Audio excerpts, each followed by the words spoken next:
Good morning, good morning, good morning. Good morning, dear guests. May I ask you to take your seat, please? We will start in a few minutes.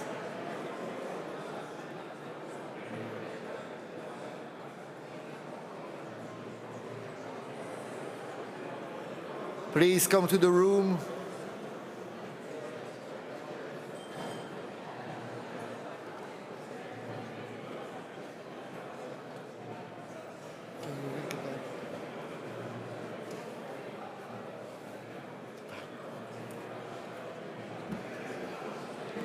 Can you please ring the bell?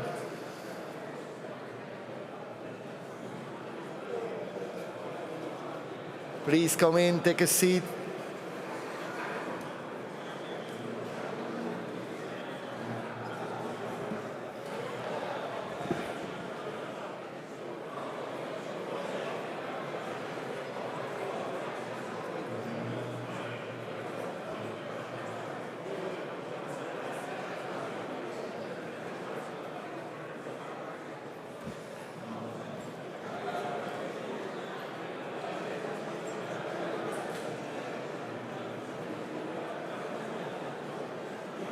Good morning. Please be seated. I also kindly ask you to put your mobile phone on mute.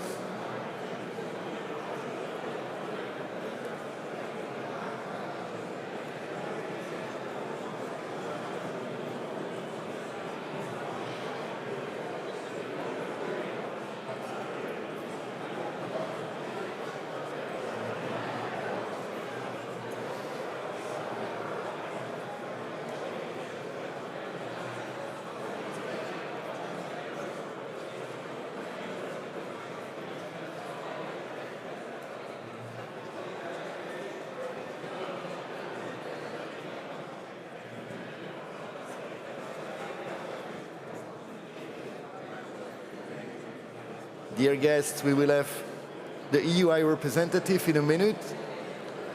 I kindly ask you to take your seat.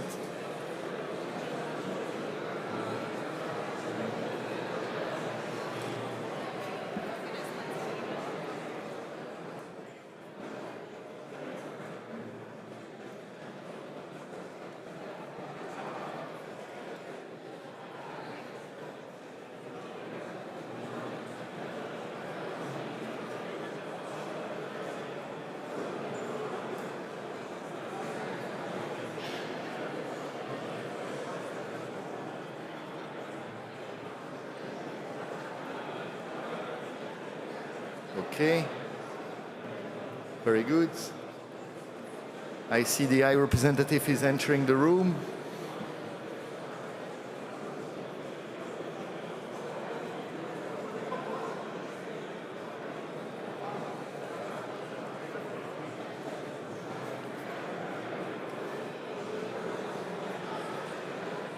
Okay, please join me for a round of applause.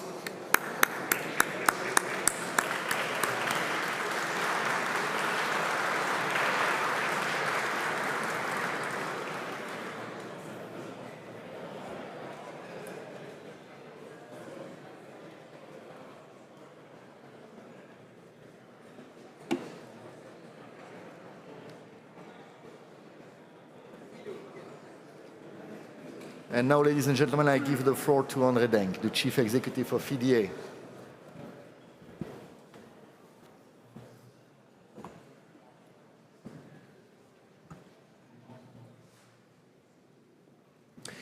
Good morning, ladies and gentlemen, and welcome to the European Defence Agency's annual conference. I would especially like to warmly welcome the head of the agency, High Representative Kaja Kallas. We are honored to have you with us today, and you will be opening the conference with your keynote speech in a couple of moments. I'd also like to thank the Cypriot presidency of the Council, Minister of Defense, Vasilis Palmas, very warm welcome, the Swedish Minister of Defense, Paul Jonsson, and many friends and supporters of the European Defence Agency, State Secretary Plötner from Germany, Secretary General from Spain, Juan Martinez Núñez, representatives from the member states, heads of industry, academia, think tanks, media. My particular gratitude to all the speakers that support the conference today, and Andrius Kubilius, the Commissioner for Defense and Space, will join us only in a couple of moments. Ladies and gentlemen, the European Union is faced with rising geopolitical tensions, with a major push for rearmament and closer military cooperation across the European Union. Defense spending is at record levels.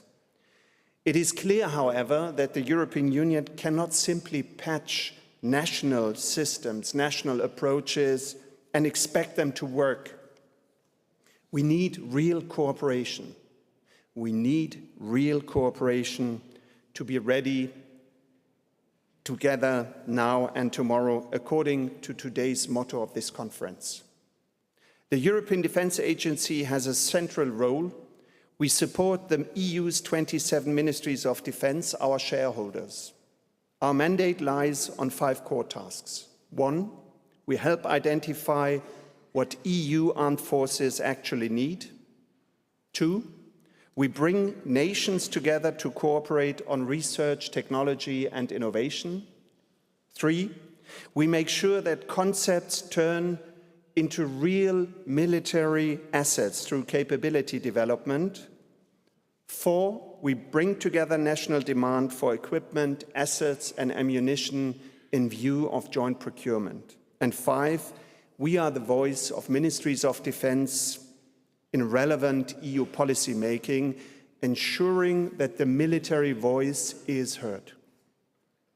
Ladies and gentlemen, since Russia's war of aggression against Ukraine, we've really stepped up our efforts at EDA. A lot has been achieved, especially throughout the last year, probably more than ever. Let me give you just a few examples. Our government-to-government platform, launched in June last year, offers all member states an overview of almost 500 existing contracts that was concluded by others. It is a number that grows weekly and paves the way for EU joint procurement, projects and innovation, a kind of military Amazon which was much needed. Separately, we are also moving from the lab to the field. Last year, we held an operational experimentation campaign, OPEX, in Italy, near Rome, on unmanned aerial ground vehicles for logistics and reconnaissance. When it comes to Ukraine, and very warm welcome to you, Hannah, as well, for joining us today. Not only have we jointly procured artillery ammunition, that was 2 years ago, but we are now part of the 100 million BraveTech EU initiative, and we will match Ukrainian needs, real operational challenges, with EU innovation and know-how. And these are only a few examples. But even as we have stepped up our work, we feel member states' appetite to do more, to cooperate more at an EU level, and we have to do more as EDA. And it's now the time. Ukraine's war is entering its 5th year, and Russia is not relenting. Incursions of Russian drones into our airspace show that the threat is concrete, it's not abstract, it's there. We cannot forever rely on US intelligence, on their logistic support, on their strategic enablers. I'm deeply convinced that the European Defence Agency must now expand its support to member states. EU cooperation has never been as crucial as it is now, and we have a clear mandate for strengthening this agency. Last year, EU leaders, the heads of state and government, called for a strengthened EDA. And for this purpose, we will approach our shareholders with very concrete proposals in the upcoming days. We are determined to do more, to support our shareholders better. From innovation to joint procurement, capability development to policy, perhaps leading rather than just facilitating if member states wish so. What we are proposing is a significantly re-engineered European Defence Agency, a new EDA. It's currently work in progress, but I would like to take the opportunity, the moment, to specifically thank my team that worked diligently, also throughout the Christmas period, for this proposal. And here I would like, in particular, to mention Stefano Conte, the acting Deputy Chief Executive, for his diligent work and his invaluable efforts in this regard. Ladies and gentlemen, we must come together to be ready now and tomorrow, to act together with our allies preferably, but alone if necessary. We all understand that Europe needs to start building its strategic autonomy today, even though some of the efforts might fully mature only in the long run. Ladies and gentlemen, we are your agency. We are unique in the European Union. Use us. Use us to take forward the projects that one nation alone cannot. Use us to continue to make the EU a positive, a powerful force in the world. Use us to be ready together for 2030. Thank you.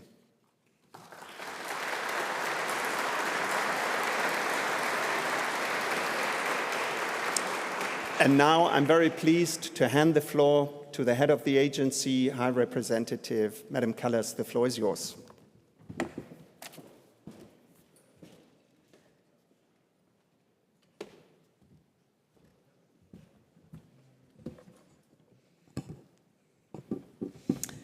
Dear colleagues, dear friends, dear guests, it's a pleasure to be here today as we need to prepare ourselves for the future.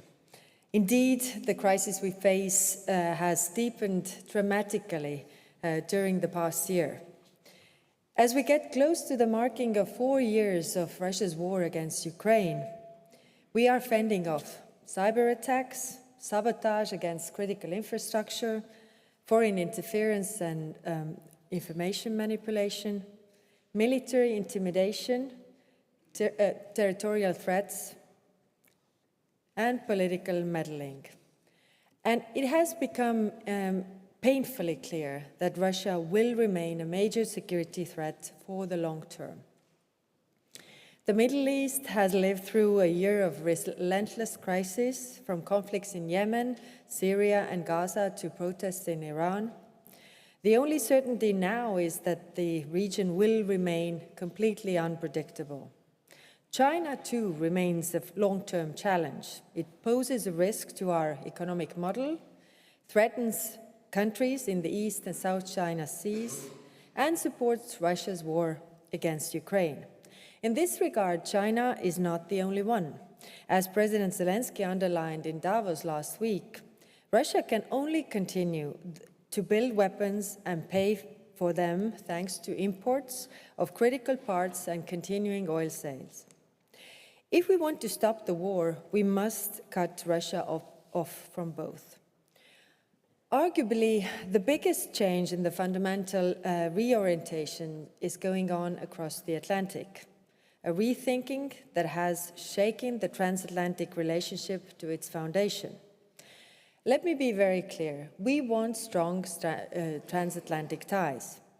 The US will remain Europe's partner and ally, but Europe needs to adapt to new realities. Europe is no longer Washington's primary center of gravity. The shift has been ongoing for a while. It is structural, not temporary. It means that Europe must step up. No great power in history has ever outsourced its survival and survived. These developments put a severe strain on the international norms, rules, and the institutions enforcing them that we have built over 80 years. The risk of full-blown return to coercive power politics, spheres of influence, and world where might makes right is very real. Since we last spoke here, the virus has started to spread. Canada's Prime Minister Mark Carney hit the nail on its head in his own speech in Davos. It's time also for Europe to take down its sign. To acknowledge that this tectonic shift is here to stay and act with urgency. When I was a schoolgirl in Estonia, before anyone had mobile phones in their pocket, many schools used the bell system to tell you the time. The first bell was a signal to go to the class, the second bell was a warning, and the third bell meant that you were late and there would be consequences. We are now dangerously close to the third bell. Before that third bell actually rings, we need to inject a sense of urgency into our efforts in 4 areas. The first, and arguably most important of these, is defense. We need the capabilities to deter and defend. You all know the diagnosis. There is lack of complementarity of capabilities in Europe. We are too focused on national interest to tackle fragmentation in a serious way. Fragmentation makes us slow. It makes us weak. We need to change the culture away from thinking like nations towards acting jointly as Europeans. In areas including investment, development, procurement, maintenance, training, the full circle. Our defense spending is rising, which is good, but Europe lacks a number of strategic enablers, which are often too costly or complex for any one single member state to develop alone. So it is not only about how much we spend, but whether we spend it wisely and to maximum effect. We must also strike the right balance between innovation and traditional systems. Warfare is evolving fast. Capabilities that are used today might be outdated tomorrow. We need to put our militaries in a position of strength. Or put simply, we must be able to win the fight tonight and be ready tomorrow. Fortunately, there is no shortage of ideas of how to address each of these. And we are already made a lot of progress. Just think, white paper, the defense readiness roadmap, 9 capability targets, priorities led by the member states.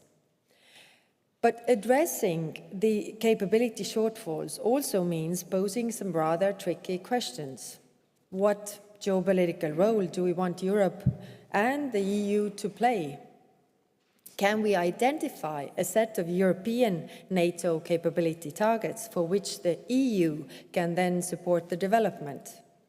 Could we also think about establishing EU military capabilities that would be financed and owned by the member states?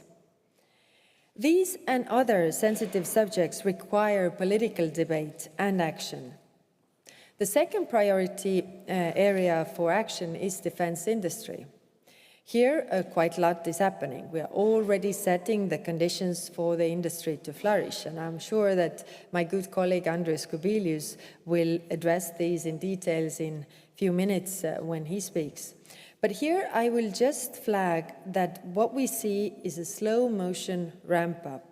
There is a long list of areas where we are already acting, but where there is an urgent need to do more in order to reach a turning point.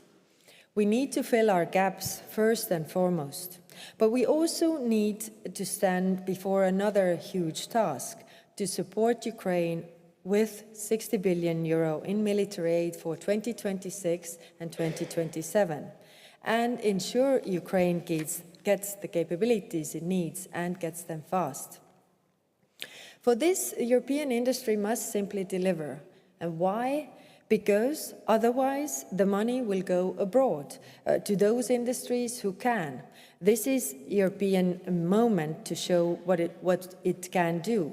Get ready to accept the challenge.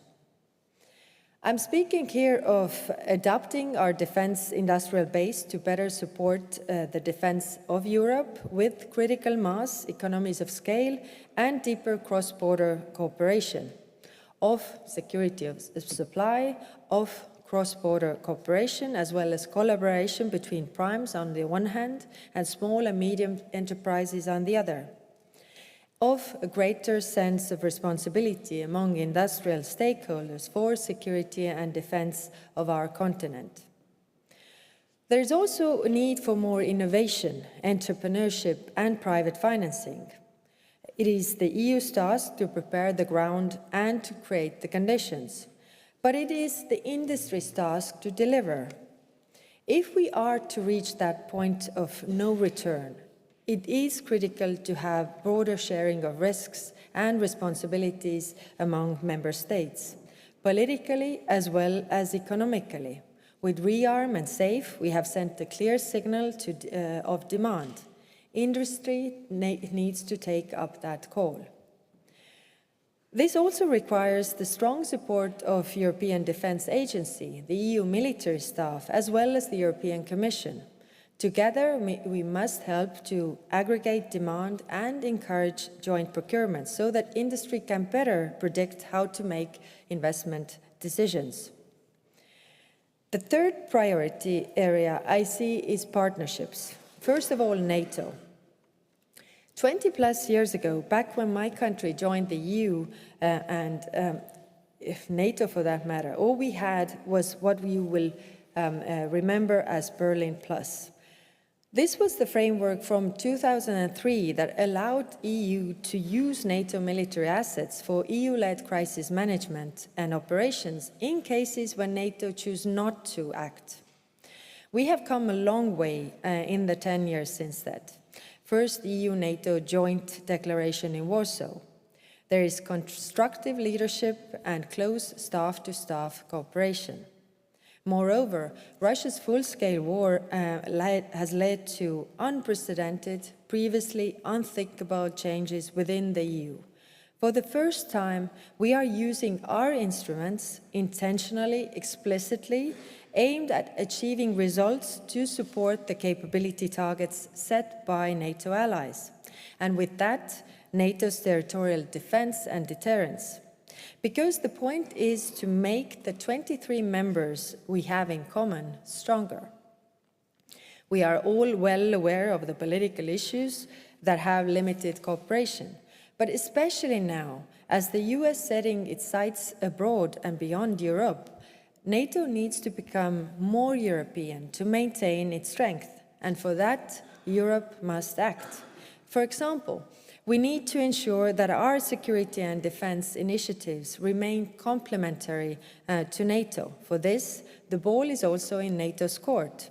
If we want to use EU instruments, such as our budgetary and regulatory power, to support and enable NATO, we have to know what these needs and targets are. The more information NATO provides, the better we can align. Here, those 23 countries that are members of both organizations bear a special responsibility and have a vested interest in ensuring coherence. In short, we need to sync our efforts together with NATO so as to complement each other and to demonstrate how distinct European pillar adds to the value through more burden sharing and military strength on our continent. That is on the NATO side, but more and more our bilateral partnerships are also becoming a valuable tool, not only in the security and defense, but also in the sense of broader foreign policy issues. Countries around the globe are looking for diversifying their partnerships to manage the heightened risk. I hear this every single time I travel and meet those countries in other regions. And when they search for a strong partner, more and more they also come to the European Union. We now have 9 specific security and defense partnerships. I just signed the 9th yesterday with India. For me, it is important that these are tailor-made arrangements that are operational with a focus of tangible takeaways that serve both sides, such as contributions to missions and operations on joint training, exercises, initiatives. The partnership could also be used for leverage key common security and defense policy goals, like support for Ukraine. We could turbocharge our collaboration with the selected like-minded partners. But we could also prioritize partners that are leaders in their regions in order to bolster the EU's position and narrative on the global stage. The fourth priority for action is how to make our political and military decision-making more fit for purpose, more responsive for the urgent situation we find ourselves in. Let's face it, Europe can be slow. Anonymity means we can not always act at the speed of relevance. Of course, there are policy differences among member states. This is all natural. But anonymity is also used by some as a bargaining tool, and it cannot be that one country's veto defines the policy for others. So we need to think about how to make our procedures more effective. We can take inspiration from the decades-long process by Justice and Home Affairs moved from being a strictly member states' competence to communitarian one. We can explore the clauses within the treaties on topics like constructive abstention in the context of military and defense decisions. We should dare to also consider the Q word, meaning a gradual extension of the qualified majority in common foreign and security policy. We should operationalize our own Article 42.7 of the Treaty of the European Union. And when it comes to our defense ministers' meetings, defense councils, they need to happen more frequently. They need to address all the issues, including the questions related to industry. We need more strategic political discussions. And for sure, we need more thinking European, not only national terms. Dear friends, capabilities, industry, partnerships, decision-making. These are the four areas where we need urgent action. And the institutions that you in this room represent are the ones to make it happen. For member states, speed up and modernize your procurement procedures and work with others. The role of defense ministers is key. You provide the resources and the mandate to empower the EDA. It is in your interest to do so. For industry, show us your lean and mean side. Let's see more of your entrepreneurial spirit as you innovate and ramp up. It is also in your interest to do so.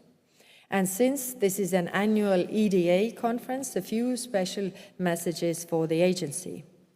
The organization is well respected among the member states. This came out clearly during the discussions on defense at the last year's European Council, where the EDA got a strong push.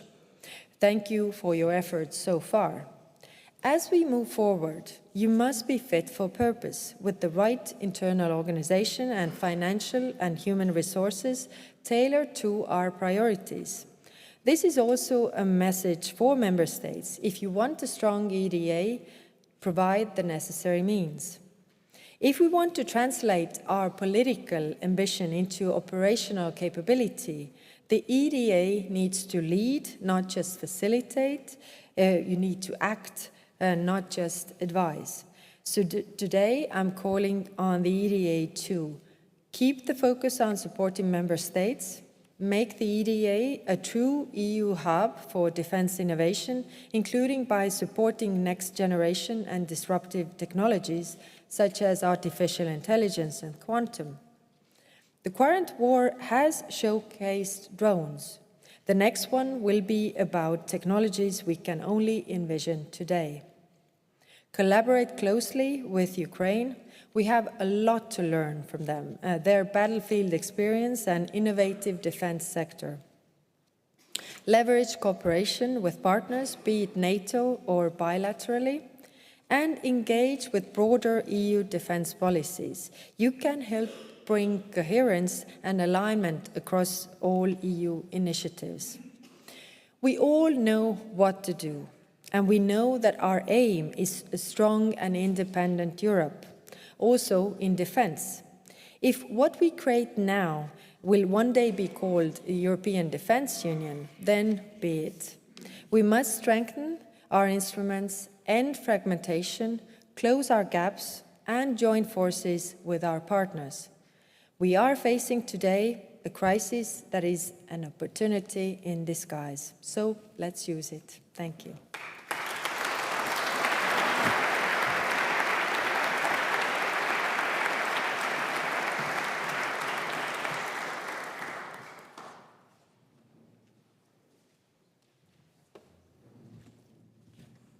Thank you, Madam Kallas. And now I invite on stage EU Commissioner for Defense and Space, Mr. Kubilius.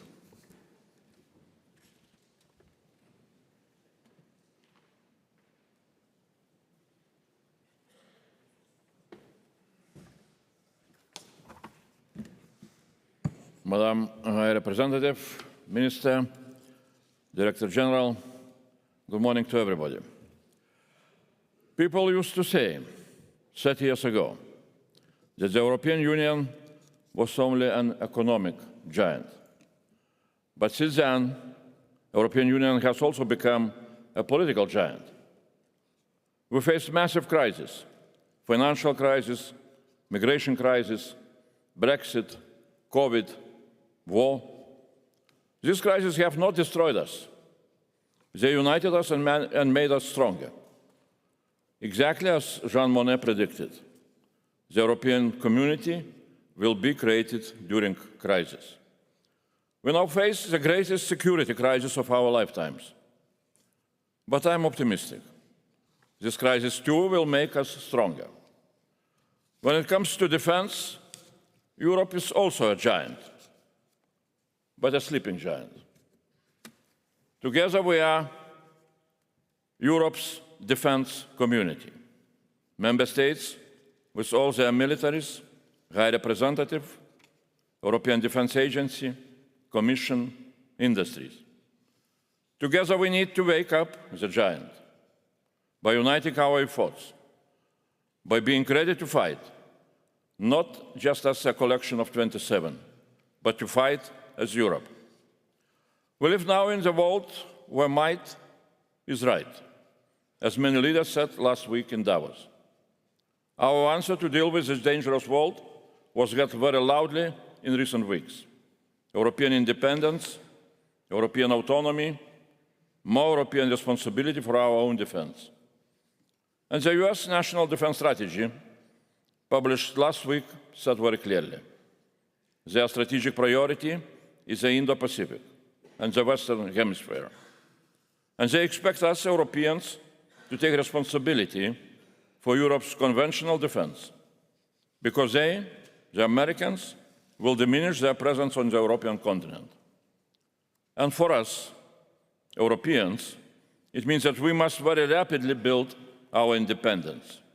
Independence in defense, without delays and without excuses. That is what Commission President Ursula von der Leyen told the European Parliament also last week, and Council President Antonio Costa, and President Macron and Chancellor Merz. To be clear, independence does not mean alone. Independence means together. Building an European pillar in NATO, together in the European Union, together in NATO, and with Ukraine. Building a strong economy and defense together. European responsibility for defense does not mean the European Union institutions are in charge of defense.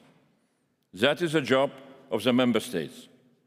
The Commission's job is to do everything we can to help member states to do that job.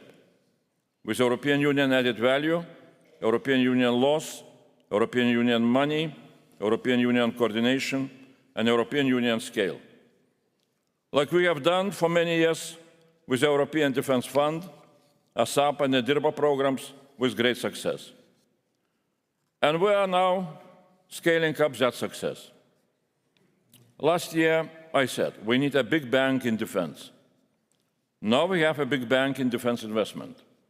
With the 150 billion in safe loans we proposed for defense last March, the Commission has already endorsed 16 national investment plans and sent them for approval to the Council, and we are now looking at the remaining 3. And member states during the NATO summit pledged to spend 6.8 trillion on their defense, if they will fulfill their pledges, till 2035. And we have also policy big bang in defense. You know that the Commission achieved in policy development last year. The White Paper, Defense Readiness Roadmap, Simplification Omnibus, Military Mobility Package, and Communication on Defense Industry Transformation. There is no need to go into details. Just a few words on two big strategic issues. First, EDA. One of our biggest policy achievements of the last year. Building, first of all, on a SAP and EDIRPA logic for massive defense industry ramp-up. On 2nd of February, I will convene the first meeting of the Security of Supply Board. Its task to support the Commission to implement the first ever EU defense security of supply regime. In the board, Commission and Member States will map and monitor defense supply chains. We will assess how to avoid security-related supply crises, to make sure that all conditions are in place to support fast defense industry ramp-up. We will continue to leverage the EU budget for joint procurement, building on the EDIRPA experience, concretely supporting Member States to aggregate their demand to their benefit and to the benefit of European Union industry. And we will mobilize our budget to address bottlenecks in our defense supply chains, to de-risk and accelerate ramp-up. We are currently working with Member States and Ukraine also on EDA priorities, such as missiles. This is an urgent priority. And I will go very soon on a missile tour, what I call, asking industry, how many missiles can you build? What are the bottlenecks in supply chains? And use this missile mapping to ramp up defense efforts. We'll organize more implementation dialogues with industry. And we will move forward with EDIP's biggest innovation, European defense projects of common interest, and the structure of European armament program. More about that a little bit later. First, a few words on Ukraine, the second big strategic issue. Ukraine has now suffered nearly 4 years of this invasion. EU and Member States continue to support Ukraine's defense capabilities. Ukraine is defending also us. Increasing Russian attacks don't show that peace is very close. Our support to Ukraine is vital to Ukraine and to ourselves. As you know, EU agreed on a 90 billion euro loan for Ukraine, including 60 billion euro for defense. Now I am working very intensively with my services and the Ukrainians to get ready for implementation starting from April. And we count on the European industry also to get ready to respond to the Ukrainian needs. We are also engaging with Ukraine on missiles and drones. Soon, we will set up the drone alliance with Ukraine. So, as Commission, we have created many opportunities for our defense and will continue to create them. But 2026 will be the year of delivery for defense readiness. What defines success? First, getting the capabilities we need, but also a more integrated European defense industry, working and learning from Ukraine, jointly developing our defense, and building a strong Europe. Europe able to fight. Spending more money alone does not guarantee success. The famous British economist and historian Adam Tooze recently pointed out, in the last 10 years, Europeans spent 3.1 trillion on defense. And the results? Are we ready today to defend and deter Putin? As Adam Tooze says, quantity does not automatically bring quality. I want to warn here today for one big danger. Most new money will be national. So the temptation will be to spend only national. That would be a big mistake. That would only increase fragmentation, only increase our dependency on third countries, because we shall continue to procure outside of European industries. Staying only national means staying fragmented. Fragmented industry, small contracts, limited production capacities. More money, but no production growth, would only increase prices of defense products, increase inefficiency, increase waiting times for product delivery.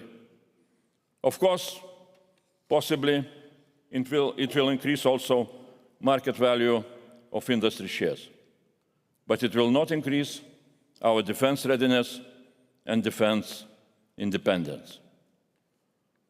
So what will? We now need the member states to show leadership to develop European defense, European leadership, to be ready to fight as Europe. Member states set priorities for their defense, but we need member states now to set out not only national priorities, but also European priorities. Member states do a great job in capability coalitions, but some gaps are so big they can only be filled together. We need to develop pan-European capabilities, not only national ones, assigned to each member state by NATO capability targets.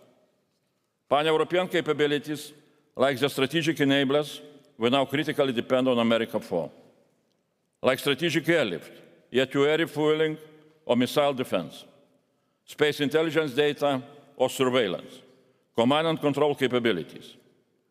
And we need the united political leadership of member states in defining this pan-European defense project, like the Eastern Flank Watch. At the Helsinki summit in December, member states took important steps forward on this project to defend the eastern border. I invite member states to take the lead on other flagship defense projects we proposed on drones, space and missile defense. And I invite also member states to initiate their own, to defend, for example, the Mediterranean or the Arctic regions, or to build specific capabilities, like sovereign military cloud. So my appeal to member states, lead, and we will support.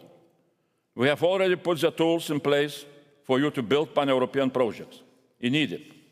The structure of European Armament Programme, SEAP, and the European defense projects of common interest.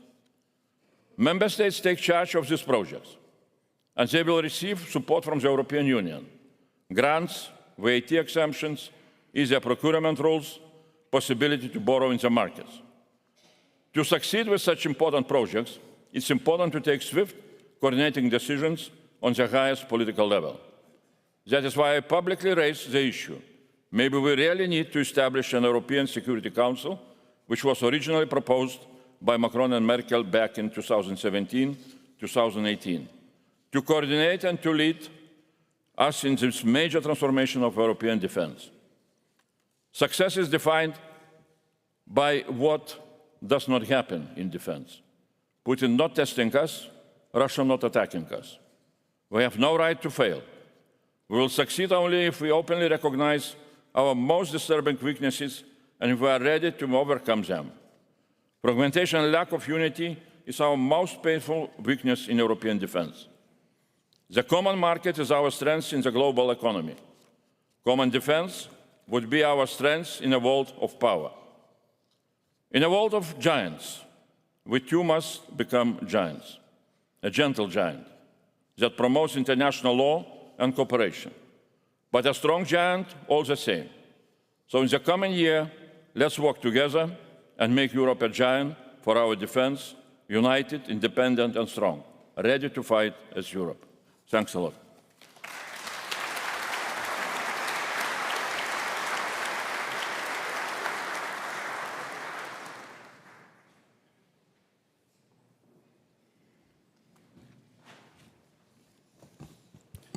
Thank you, Commissioner. Now I would like to invite the Minister of Defense of Cyprus, Mr. Vasilis Palmas.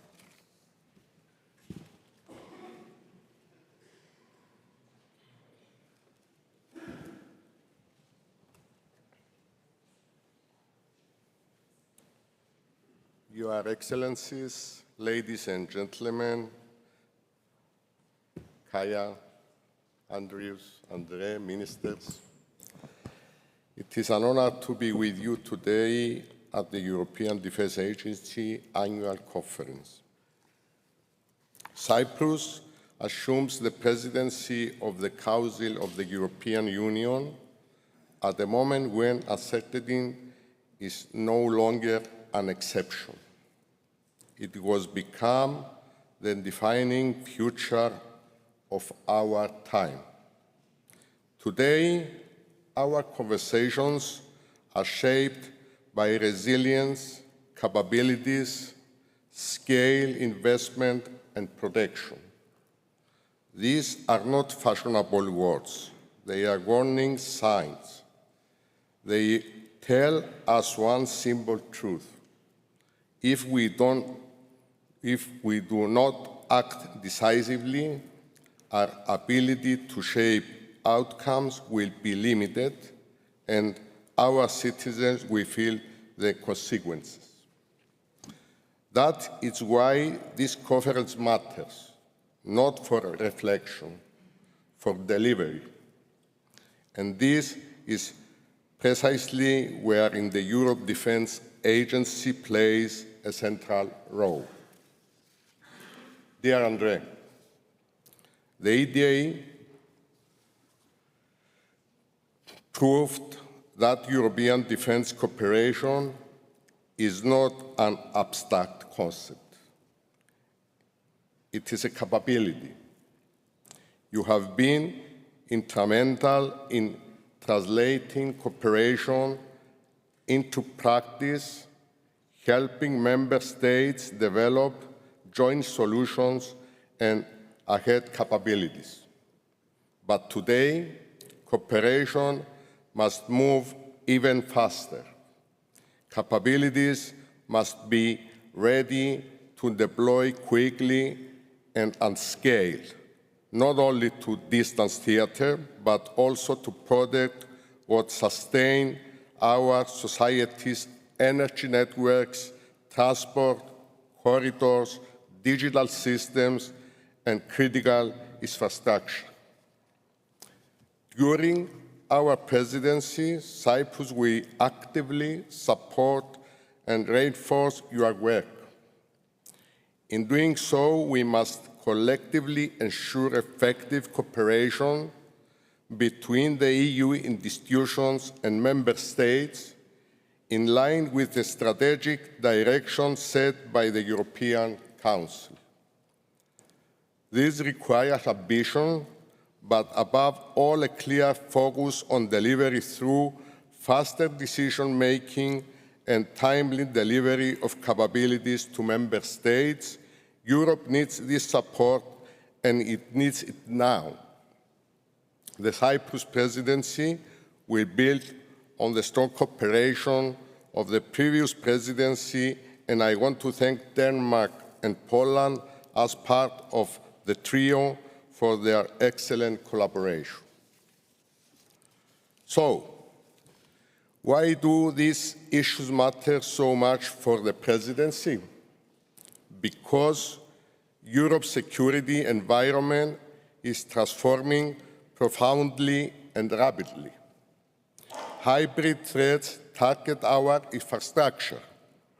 Cyber and information operations blur the line between peace and conflict. Space and data and digital systems are now central to deterrence, and instability in our wider neighborhood affects Europe directly. Dear participants, Cyprus stands at the crossroads of Europe, the Middle East, and Africa.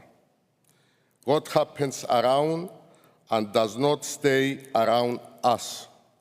Cyprus now, in a very concrete way, what sovereignty and territorial integrity mean.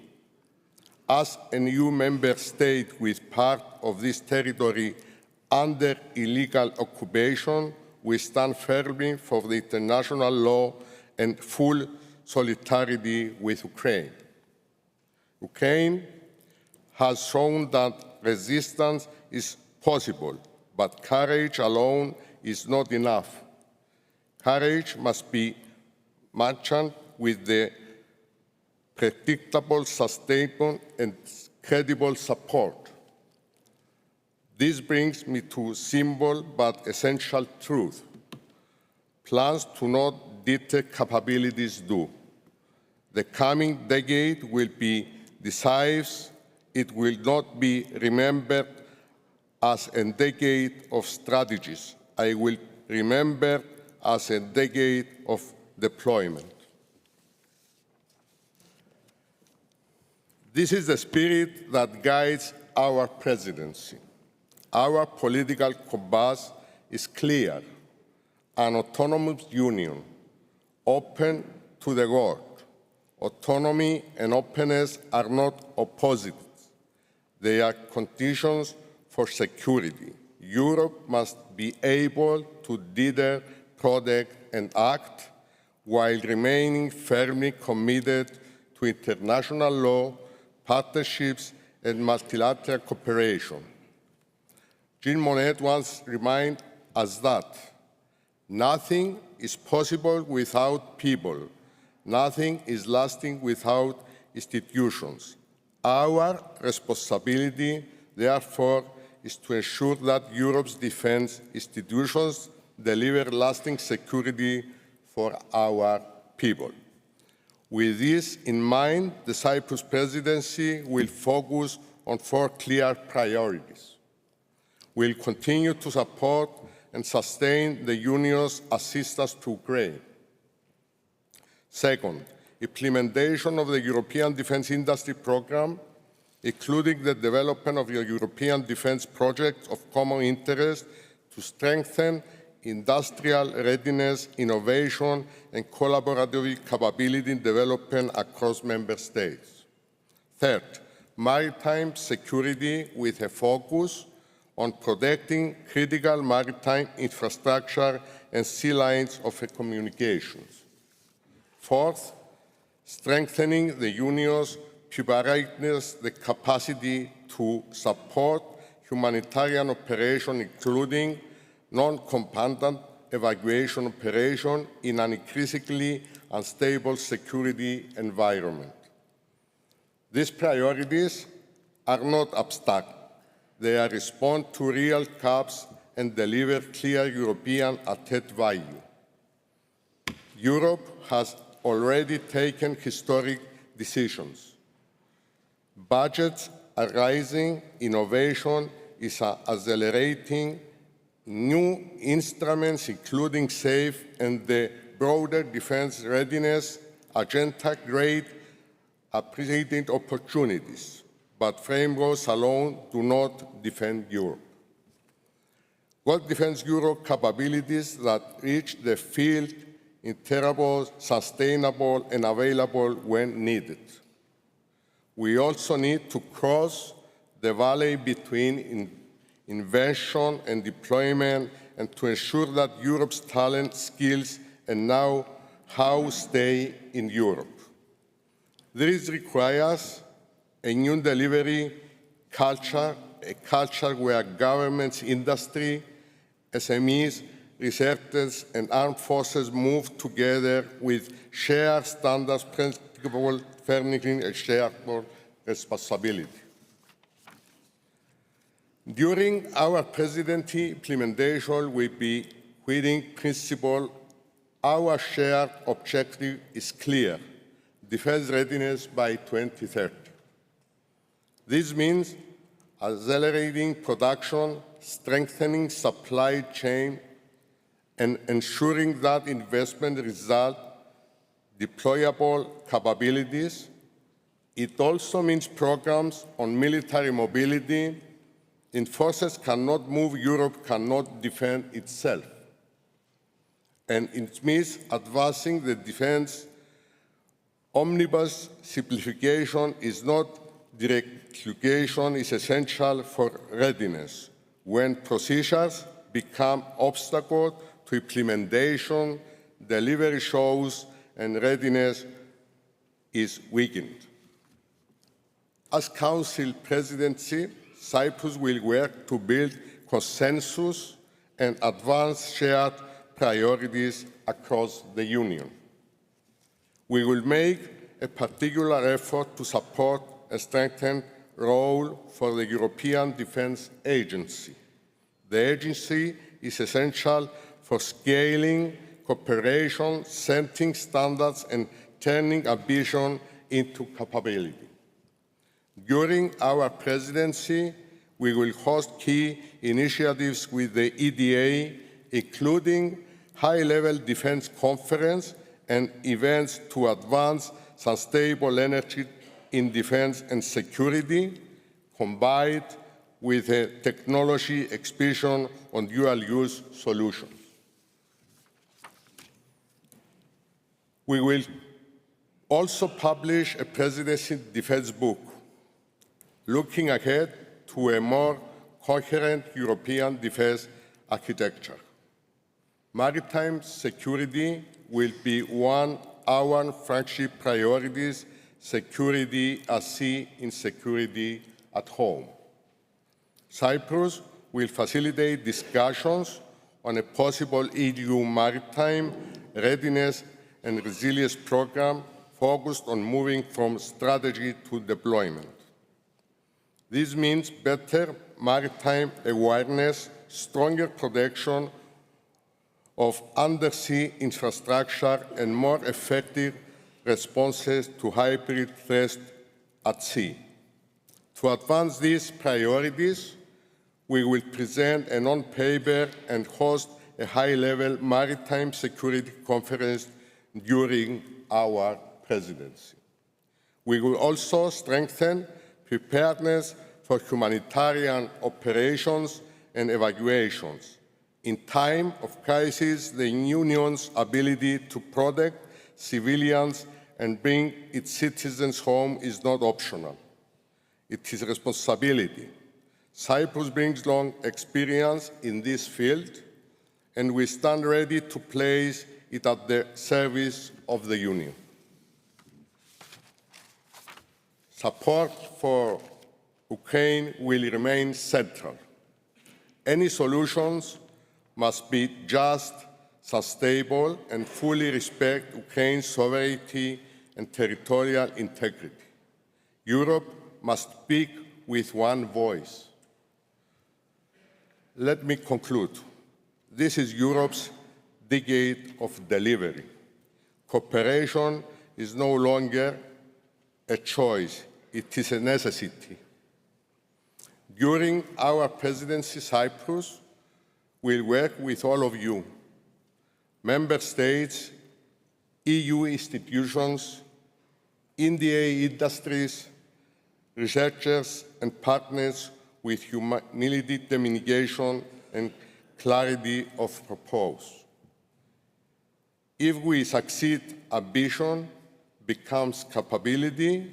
If we delay, ambition remains words. And dear friends, Europe cannot afford delay. Thank you.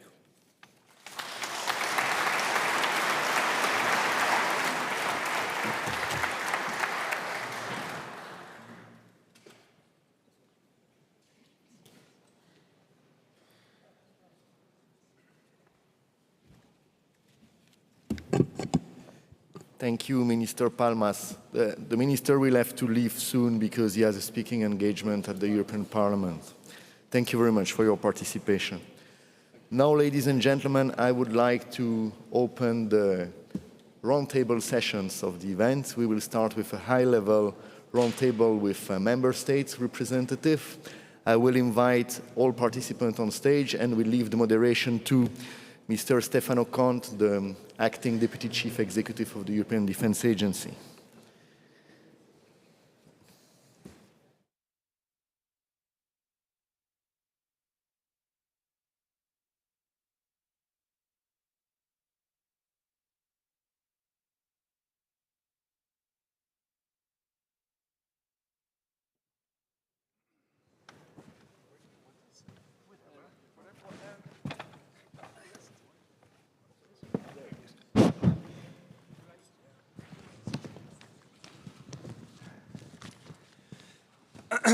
So, ladies and gentlemen, distinguished guests, let me say what inspiring and stimulating word we heard this morning in the introductory remark.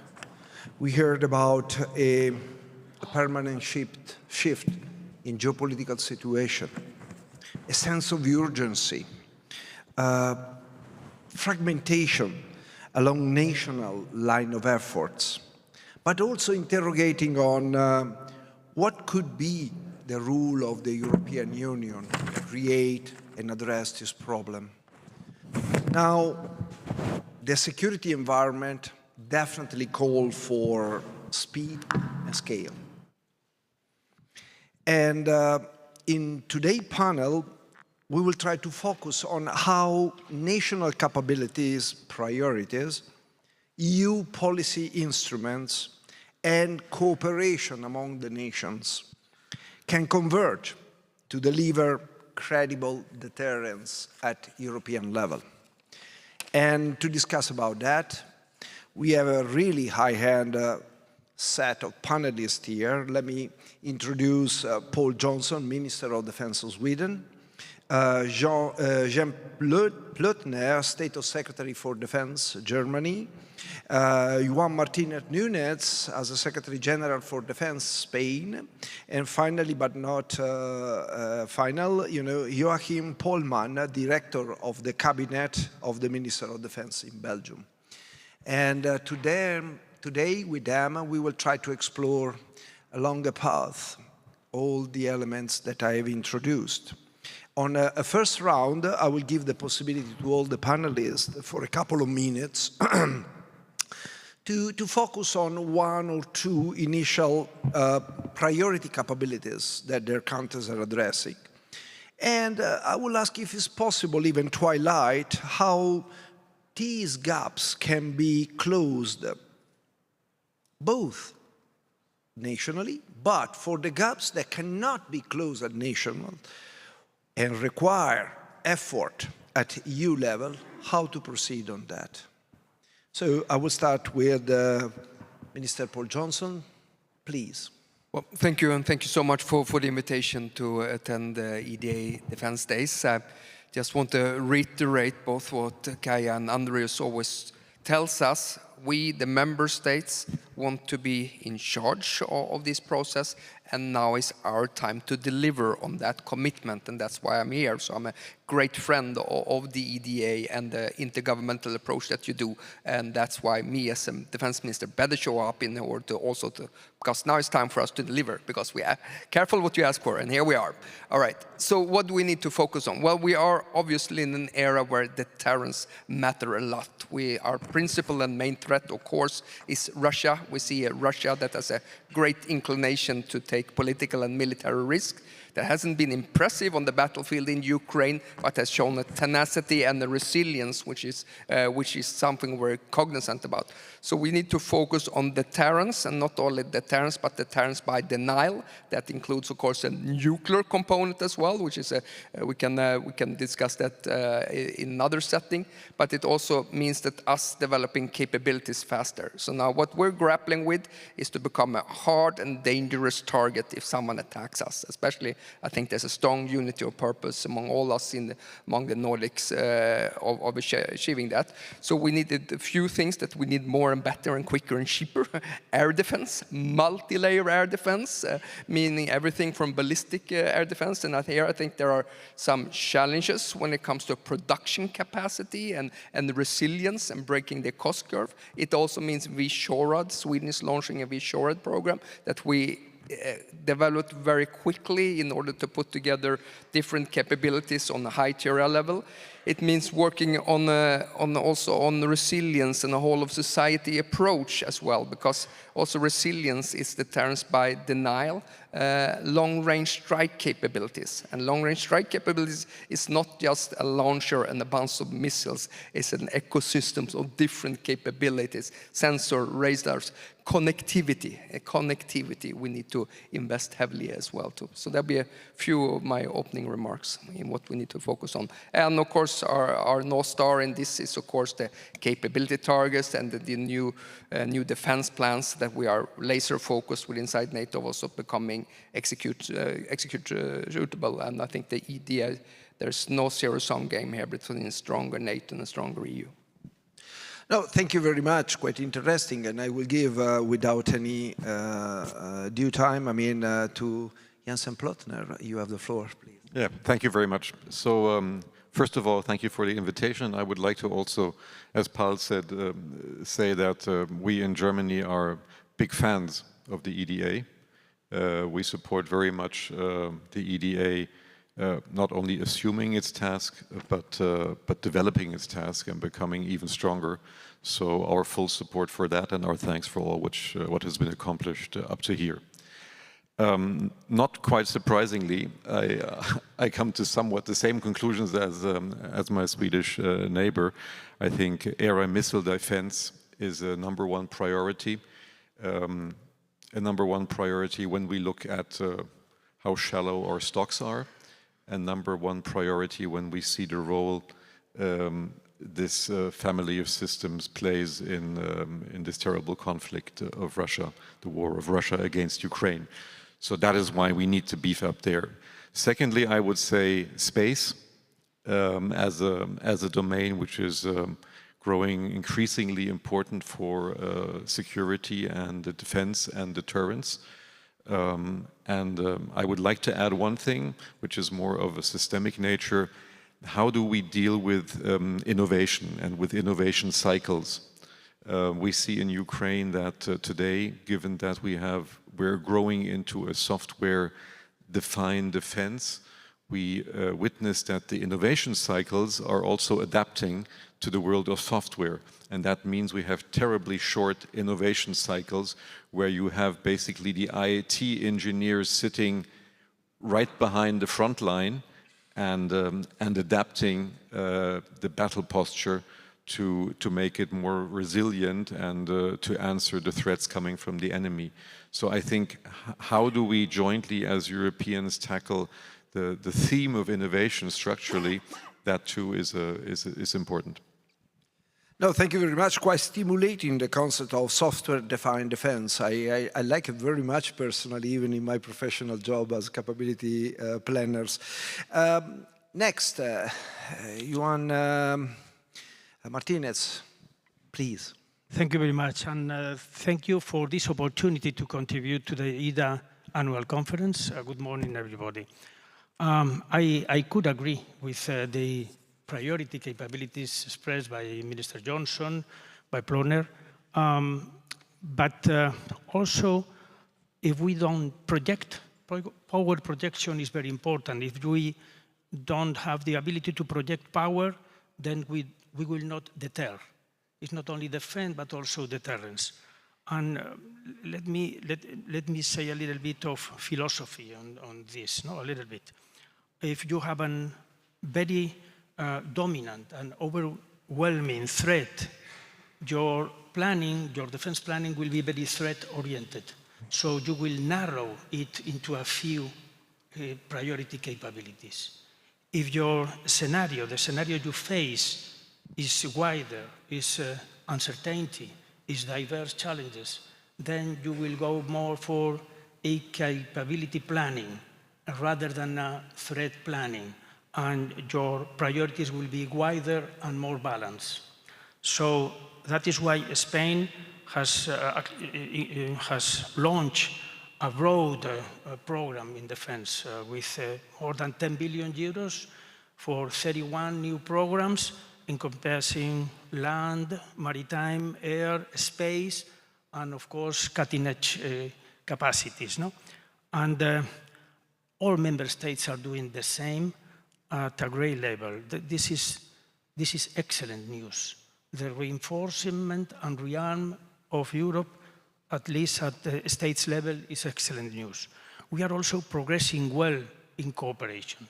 First steps in cooperation are acquiring an enormous dynamism.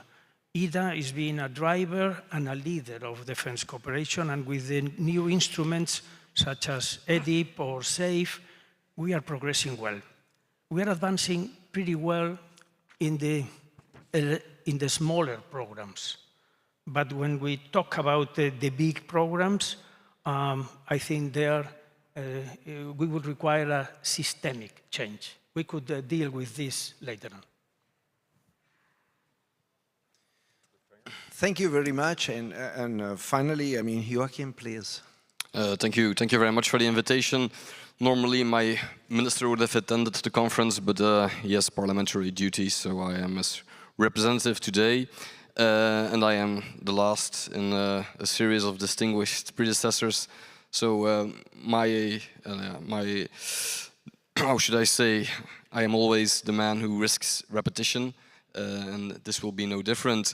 I think for us as Belgians, the main capability gap we have is, and as I said before, air missile defense.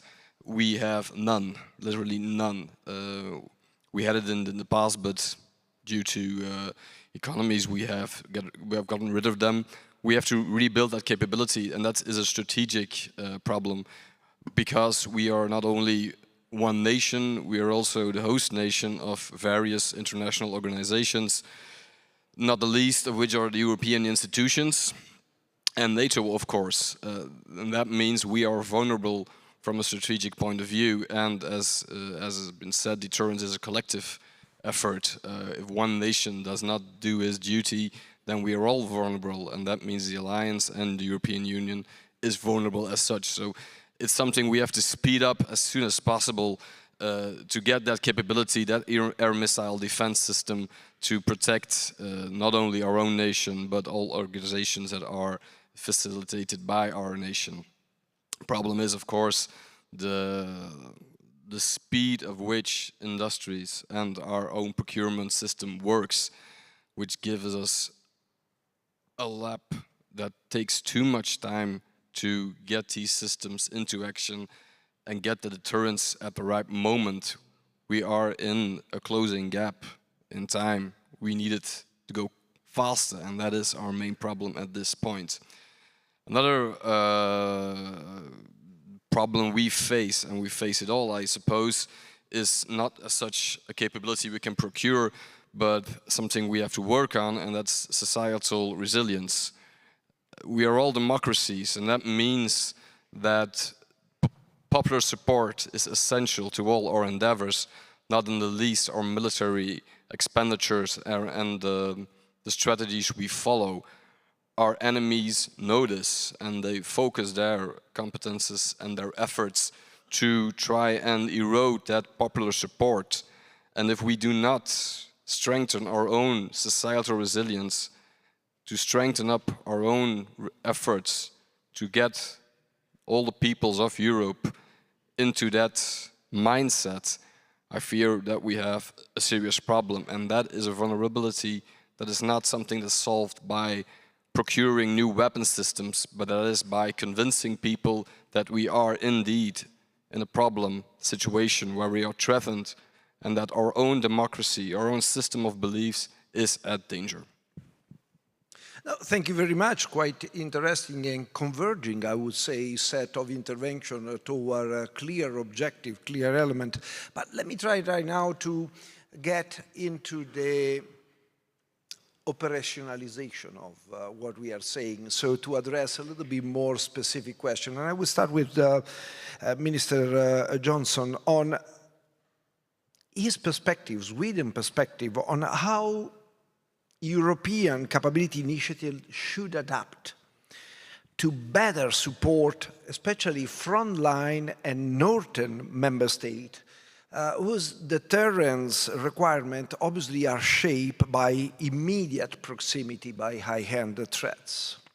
So please. Well, a few things then. Sweden is a near frontier state. We of course don't have a border with Russia, but we live very closely with Russia, not at least in the Baltic Sea. And I can talk about the length about how the Baltic Sea has completely transformed to spoofing, GPS jamming, the shadow fleet, attack on critical infrastructure and so forth. But I think on the frontier states, first of all, national responsibility, I think they're all doing wonderful Article 3 work. If you look at the defense investment, I mean, they're all 3.5 or above already. So I think that is commendable. It's keeping an eye on what kind of threat Russia proposes, what kind of lessons it's adopting from the war in Ukraine.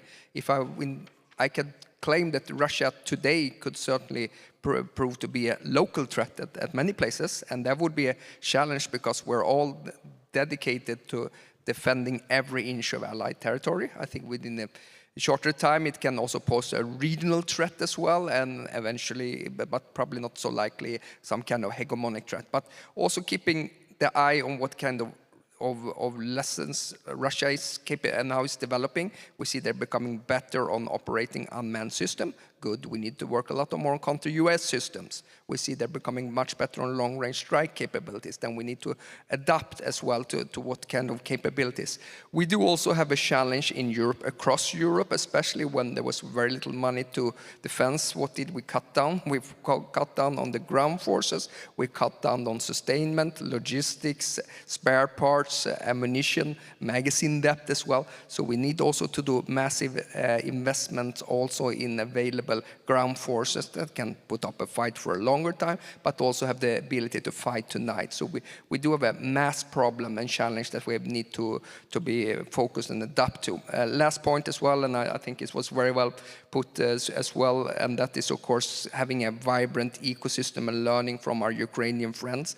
Here I think there's great work being done, but still room for improvement. Well, I'll be the first to welcome more aggressive approach to omnibus defense and more aggressively adapting to what Ukraine did really, really well, and which was important. I mean, Ukraine removed 35 laws and regulations, privatized industry, production is going up, prices are falling as well, to make sure we have a much more agile system as well in that. I think it's very important for our capability development and making sure we get good and capable capabilities in the hands of the warfighter very quickly, because time is a cost. In a way, it wasn't 5 years. Time is a cost for us, because associated with the risks. Very good elements. Time is a cost, and we are very well aware, and we are definitely looking in that direction. But we heard this morning a lot of stimuli talking about structural changes. So I would like to ask to Secretary of State for Defense,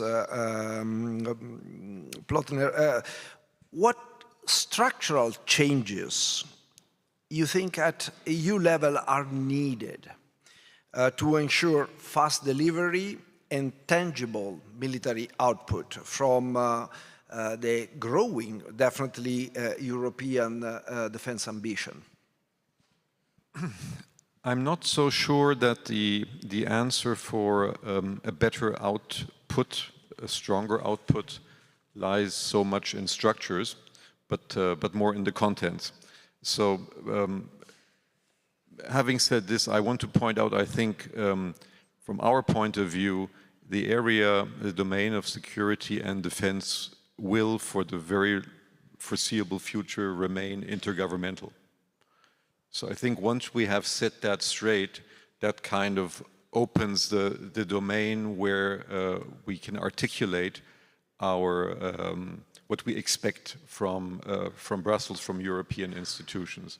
And there I want to take the example of the defense omnibus and say this is a very good example where Europe can help simplify procedures, cut red tape, and make us ready to fight tonight and fight tomorrow. I do not believe in kind of a centralized oversight. I think that is unrealistic given the complexity of the animal, and it is unrealistic given the national constraints. That is why what I said earlier is true. We are big fans of EDA because EDA is cognizant of this and doesn't seek to replicate what we are doing in capitals, but seeks to aggregate demand. And I think, for example, what can we do more? That EDA develops a procurement arm. That to me seems quite a good idea. There too, I think we should look at, we should ask ourselves, do we need to create something totally new, or can we use OCA, which has proven that a smaller membership, but it has proven that it works.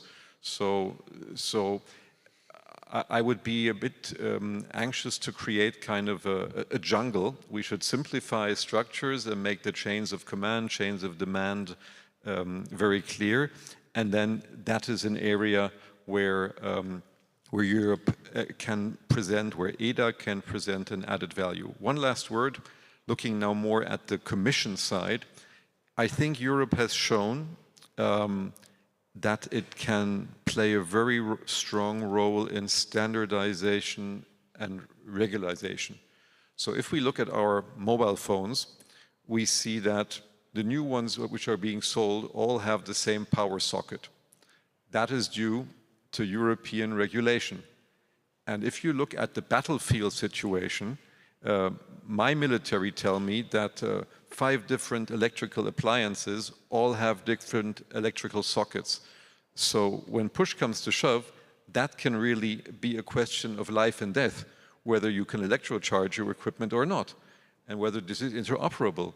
So I think in this area where we know that Europe is good at doing things, Europe should weigh in and then respect the fact that the hardcore security and defense will remain intergovernmental.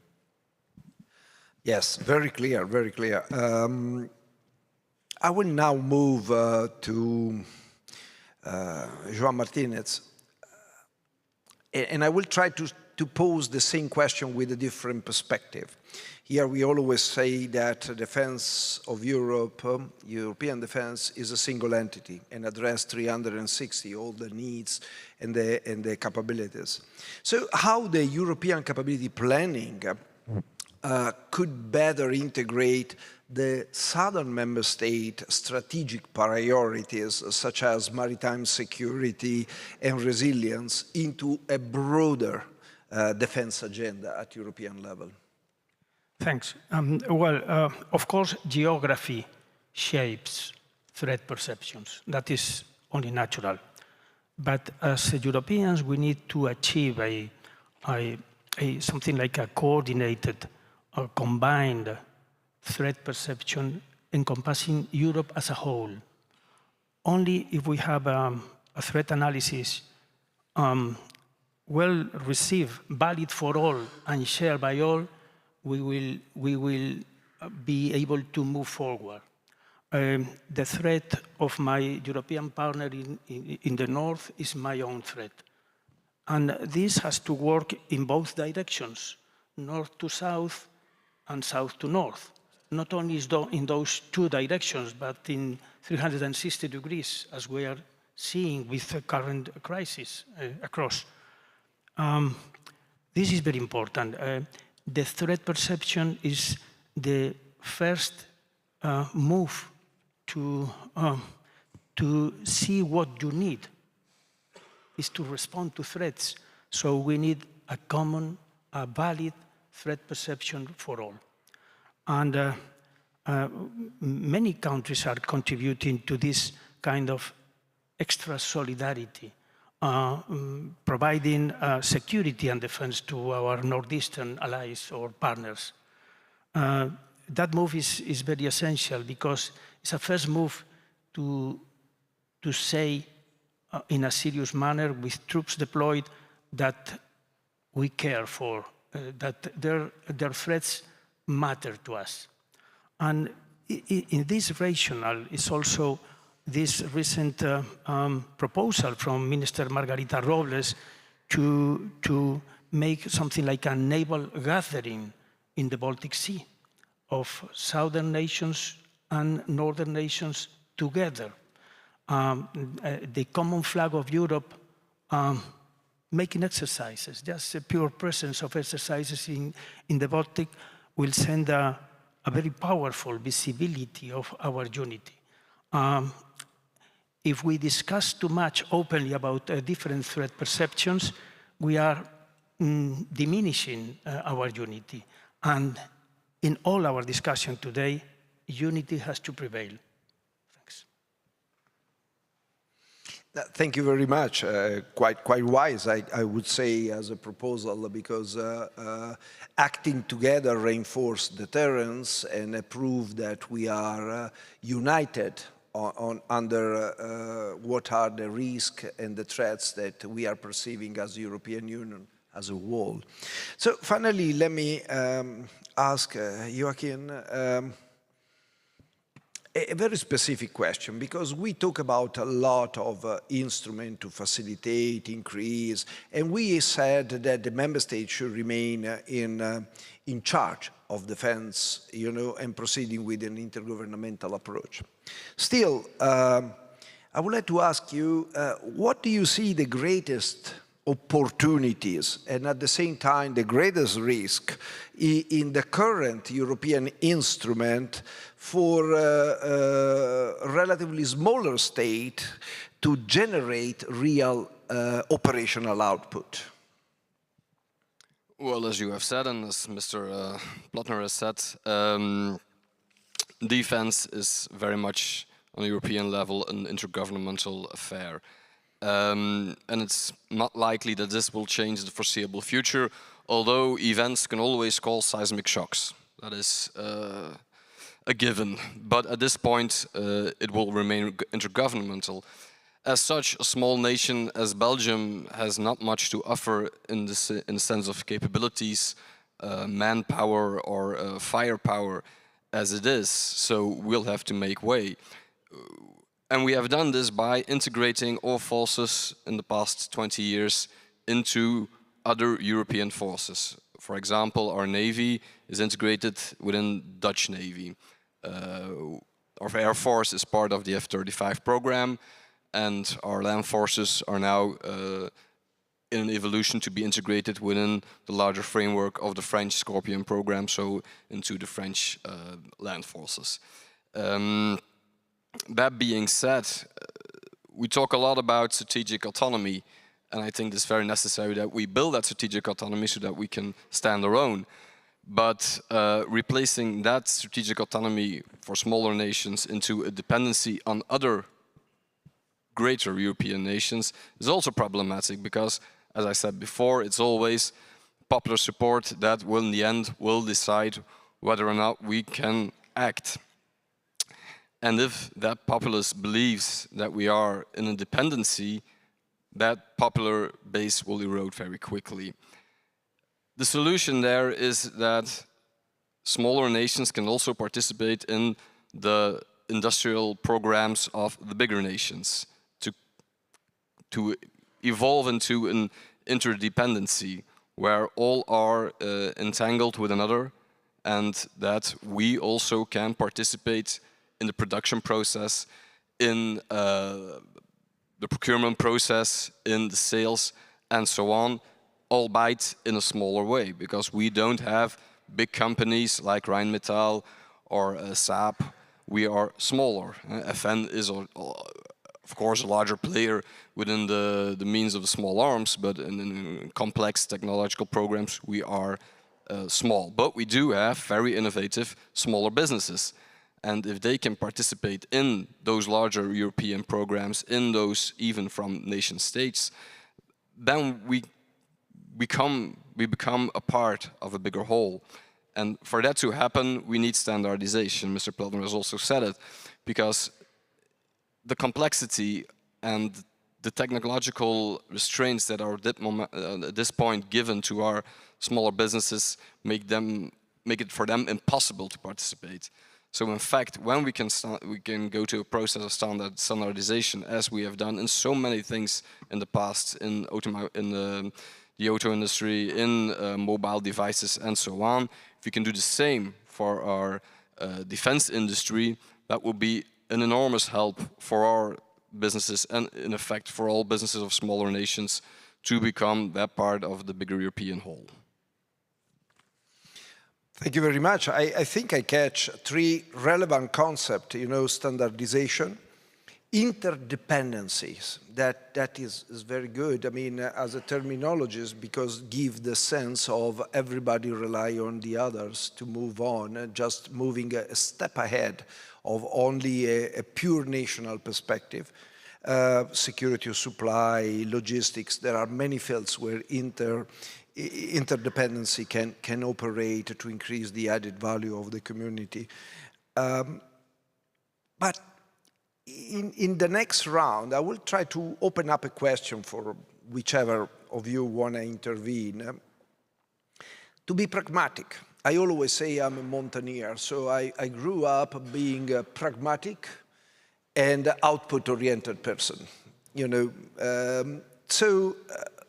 Let me ask you something really output-oriented. What changes at European level, either financial, regulatory, governance, would most immediately improve Europeans' abilities to deliver the capability that we have discussed so far. And is open, I would like to have either from each of you or a couple of you, and then we will try even to ask the audience to intervene with specific questions on this subject. Please, feel free.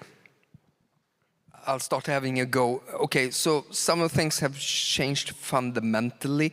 One is that money is not really a problem in the way it was. My country, we have 3 times the defense budget that we have in 2018, 3 times as much on defense. And I know that many other countries are following the same kind of trajectory. We're dead set on reaching 3.5% already by 2030, not 2035. We're at 2.8. We don't count Ukraine support in our 2.8% and so forth. So money is not it. It's how you actually transform that into combat power.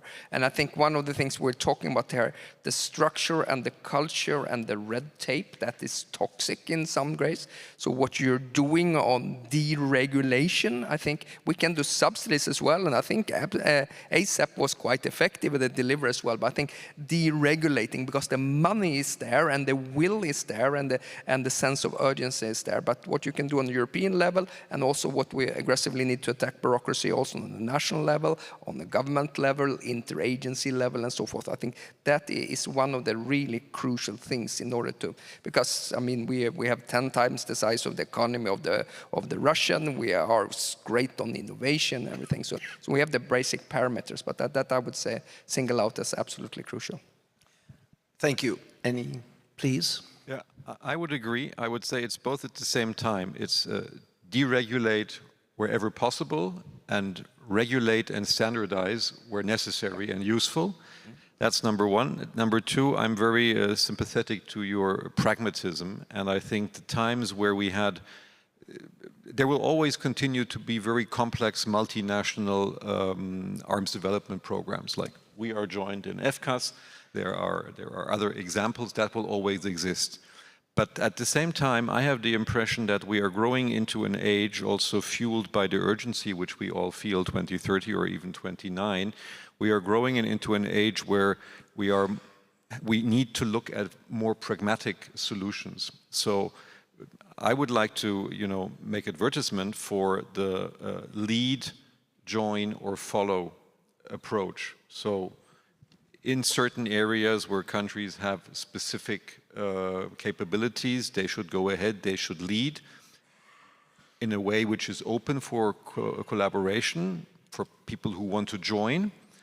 Or then, if there is a good program, simply follow. So take my own armed forces. We have decided to buy as an infantry fighting vehicle in different categories of our land forces, the Finnish Patria. So this was something not very easy to sell because Rheinmetall was doing something similar. But we had a close look at the market. We compared prices and we looked at interoperability with our neighbors, especially in the northeastern flank. And we came to the decision that lead, join, follow. This was a case where Germany would follow.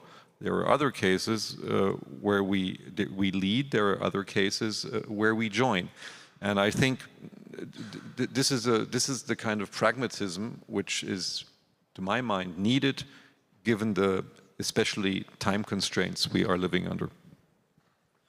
No, I like very much the lead, join, and follow approach because he nailed exactly, what it should be done, as long as it is maintained open for everybody to be able to either join or follow in the specific activities, because that is a requirement that we have to improve even in that area, as you can say.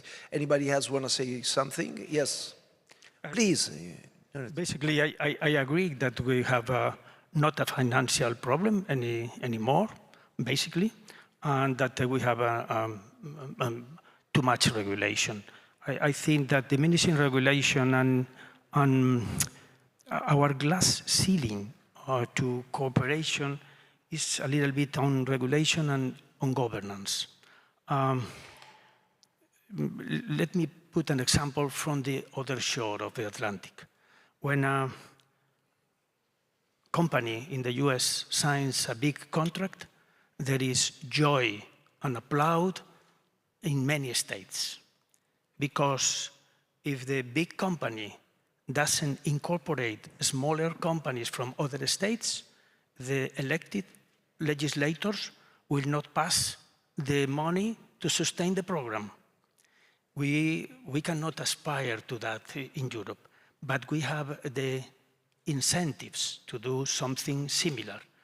The important is that we talk about the urgency. The important is that we don't see programs as just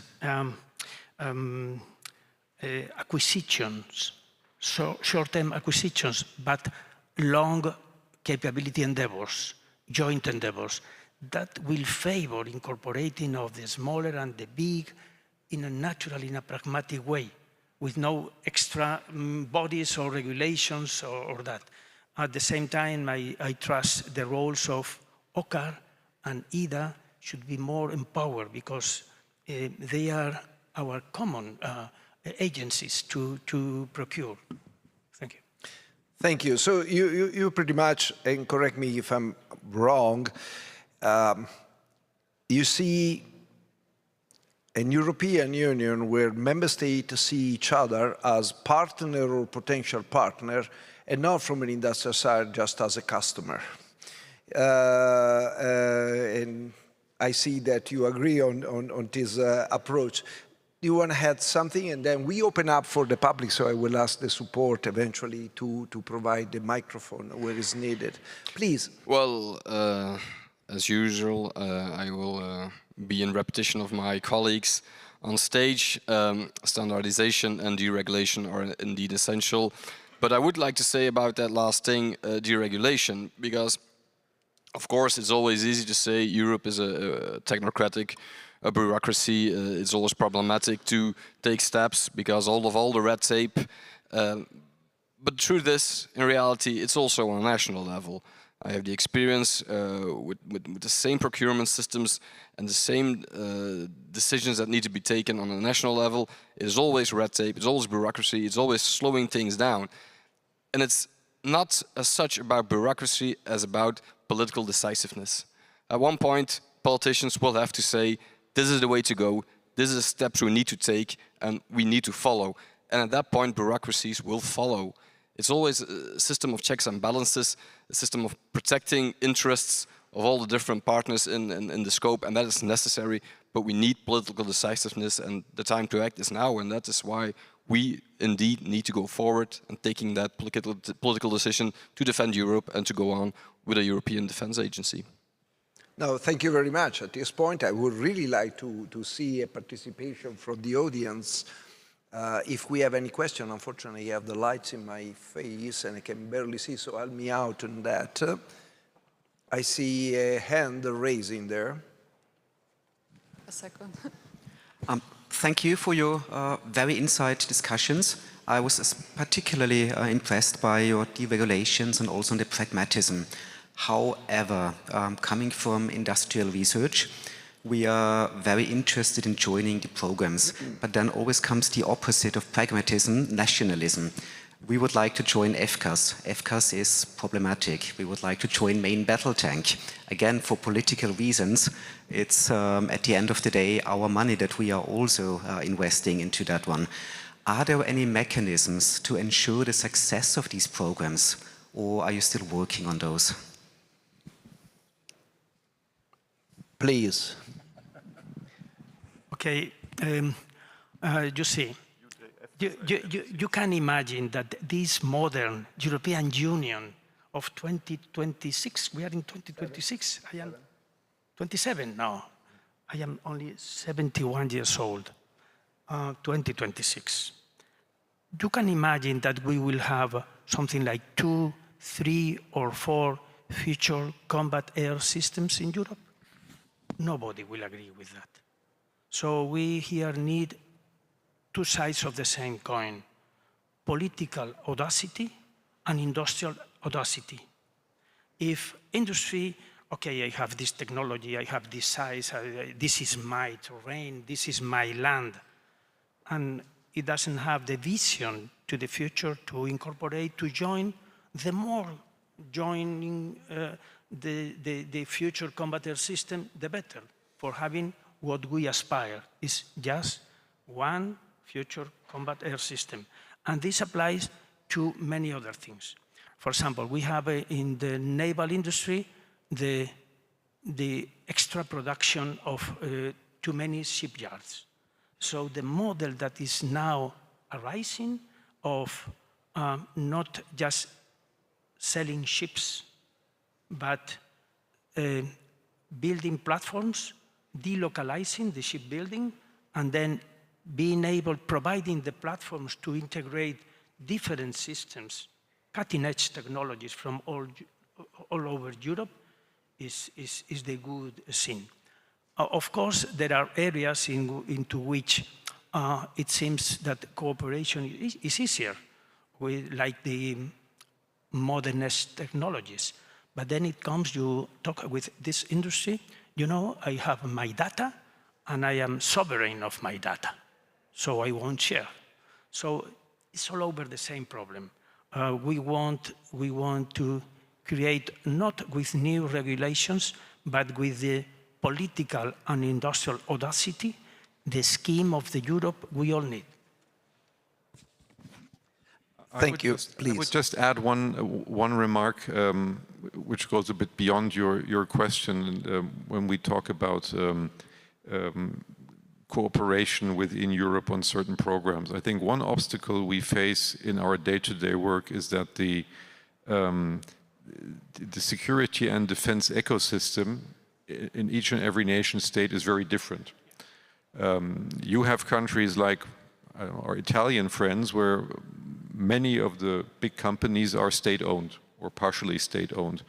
You have companies in France which have a very strong, national flavor to them, which are pillars of the French defense establishment and the special element of the force de frappe.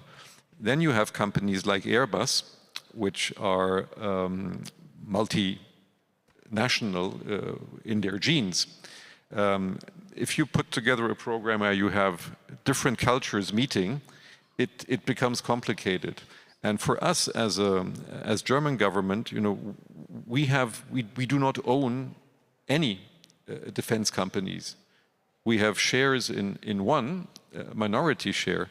So we cannot direct our companies to cooperate with other Europeans. It has to be, at the basis, it has to be a business case.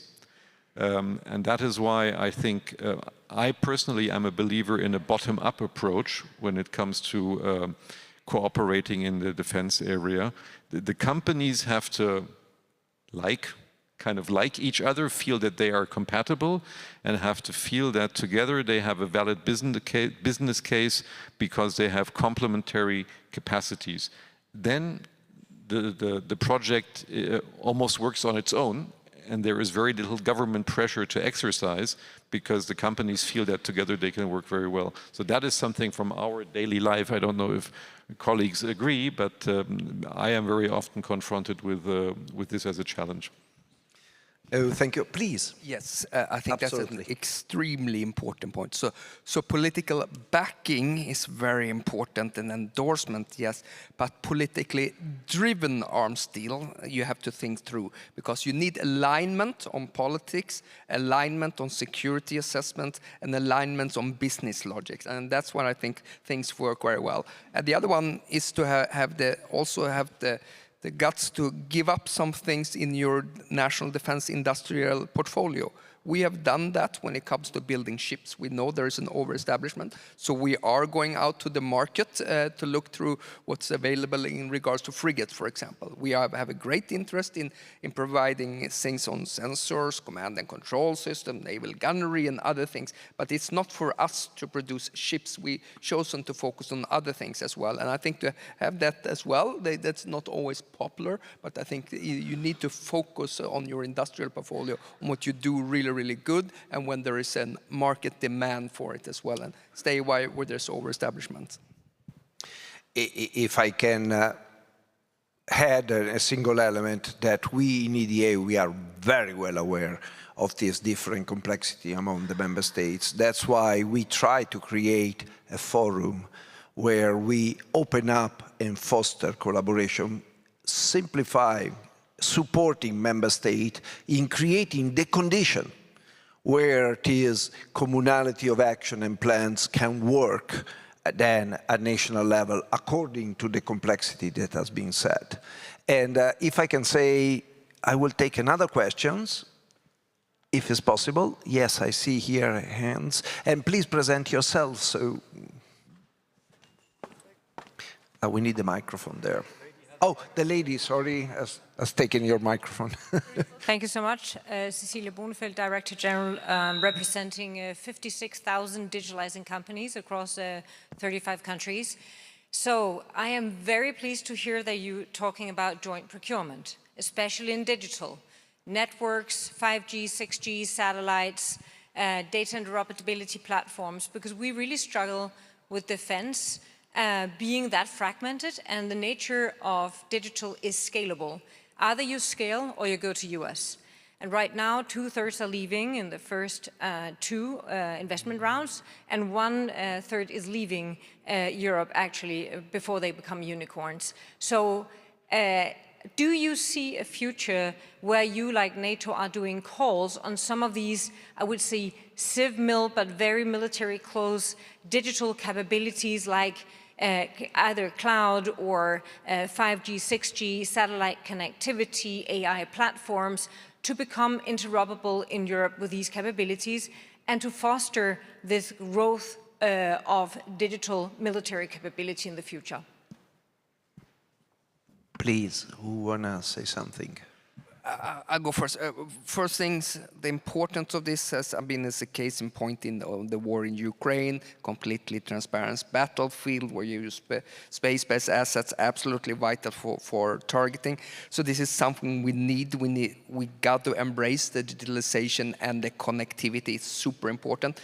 It's one of the areas where we have quite a lot of challenges in Europe as well. I can talk about tactical data links at length and what's being delivered and not, but it's absolutely vital for us, connectivity, digitalization, and tactical data links, that's being standardized and harmonized, because it's not to the scale that we want to in Europe as well. It's of course an area where you have economies of scale by cooperating and establishing mass and having harmonizations, and there's powers into numbers for that as well. So I think it's very important that we embrace this, but we're not where we should be really right now, and I think we are thinking much more in terms of sovereignty and implications for our autonomy in this regard, in a way we weren't 18 months ago. Thank you. Joaquin, you... Well, I think she's absolutely right. If we talk about strategic autonomy, where the real strategic dependence is in technology and software. As Europe, we are very much dependent on software we don't control.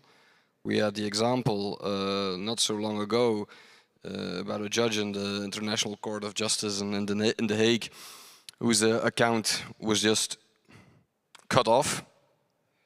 And that made me realize that we all in this room, with a flick of the button, can be cut off of all our technology, all our software, all our appliances, and as a result of that are very vulnerable, indeed impotent to do anything. So it is essential for us to develop all capabilities in technology, in software, in strategic communication devices to make ourselves resilient on the battlefield, but not only on the battlefield, in everyday life, in that civilian-military cooperation. I think it is indeed one, if not the challenge for the future, for Europe. Thank you. And we have really a couple of minutes to take another final questions that I see there, and if can be sharp even in the answer, so... Yeah, so thank you. My name is Maciej Buzgo. I'm from Czech Republic, from industrial company, small one. My question is, it was a lot of insights about rapid adoption. the question is that how the Ministry of Defense of the member states can support the rapid adoption, especially by enabling the technologies at tier level of 5, 6, it is very vulnerable to test with the end users. Because we have a lot of solutions which are in tier level 5, but they don't have the connection to the units because they have specific requirements. Thanks. I think we work in much higher tier levels now than a few years ago. I think in one way, the valley of death was a bigger problem a few years than it is right now. I think that the executive director put it very well. We're moving from the labs to the war fighters and getting them together on the very early stages. Working, I mean, we put on TRL systems for our air defense, SHORAD systems within month. We've done it in the underwater domain. We do quick procurement, making sure that your 12-year defense investment plan is not too rigid, that you have money and flexibility, and I think we can overcome it. I think there's much more focus right now than 2 years ago on defense innovation, and a lot of companies are coming in as well. It's just that the demand signal and the military problem from the armed forces has to be well articulated as well, so these tech people know what to do, but I think we have all the basic components and talent there in order to achieve it. So it's better now than it was a few years ago. I would say it's better, but there, the room for improvement is the biggest room in the world. So there is room for improvement here too. We have established this year an innovation center close to Munich, our armed forces, which does 2 things, or does 3 things. Number one, it pools the different innovation elements we had scattered across the armed forces and our research establishments. Number 2, it develops own campaigns, drives for innovative products. And number 3, it is supposed to be a focal point for the startup scene. So there's going to be 100 or so startups which will open shop right next to it to make sure that there is this constant exchange. To do exactly what you pointed out, to shorten the way from developing and then testing with the end consumer, with our troops, and then, if proven useful, very quickly scaling up, avoiding the phenomenon of the valley of death, and introducing something very quickly into our armed forces, even if that means still continuing to experiment while it's already being introduced. All of that to also answer this challenge I mentioned in my first intervention, that the innovation cycles have become so small that is something, when you introduced a tank before, you could be sure for the next 10 years, okay, that's it. Now we are down to kind of 10 days for the software element. And that leads us to work on a structure where we will always have hardware. There will always be a tank. There will be a new tank after the Leopard 2. But we need to, in our future hardware, separate the hardware from the software so that we continue with the hardware for a longer period, but the software which is separated from it can follow a much shorter cycle of innovation. Thank you. And we have barely the time for a final last 1 minute statement from all the panelists.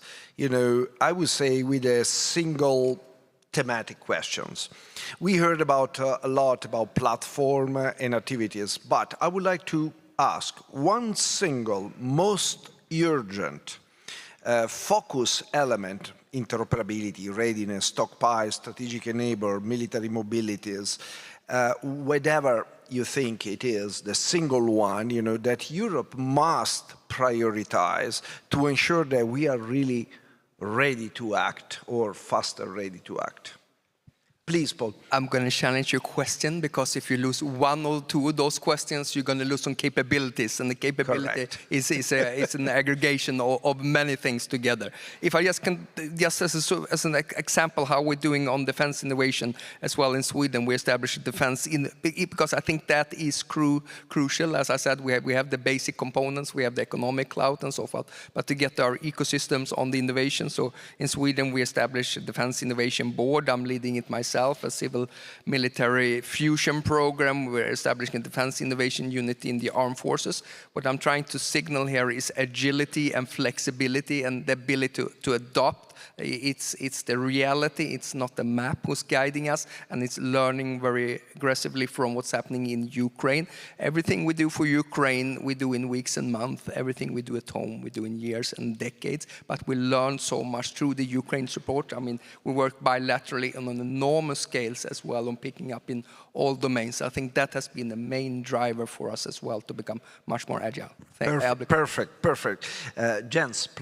Yeah, so people like us, we hate these. You have to choose and only name one thing, but I'll try.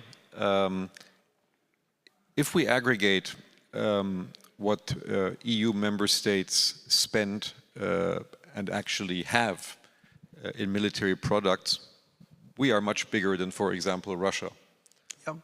However, somehow that doesn't reflect military reality today.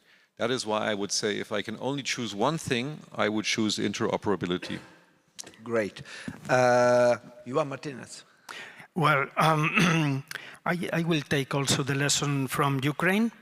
I think that we have to communicate more to our citizens that European security cannot be taken for granted. We have to pass from the culture of the rights to also the culture of the effort. And I think our first priority will be the mindset of citizens. Great. For changing, because we don't have a nationally, no one has the dimension. So changing from nationalism to Europeanism is our main priority for me. Thank you. And Joachim? Yes, once again, I will be a repetitive man at this stage. But I believe in the primacy of ideas rather than material, so I will be on the side of more intangible things, like Minister Janssen has said. The ability of us to be flexible, to be agile, to be decisive, that is, I believe, the most important part, and something we lack at this point very often. Well, thank you very much. At this point, we are coming to the conclusion to this high-level roundtable that, I must be honest to say, was very, very educating for me and very inspiring, even in some elements that I got it. At this point, I have to thank our guests, our panelists here, and I will ask the audience for a big round of clap, for the participating members.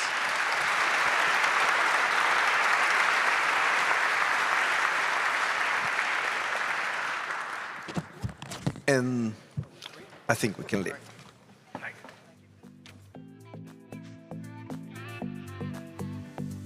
Psychic spies from China try to steal your mind's elation. Little girls from Sweden dream of silver screen quotations. If you want these kind of dreams, it's Californication.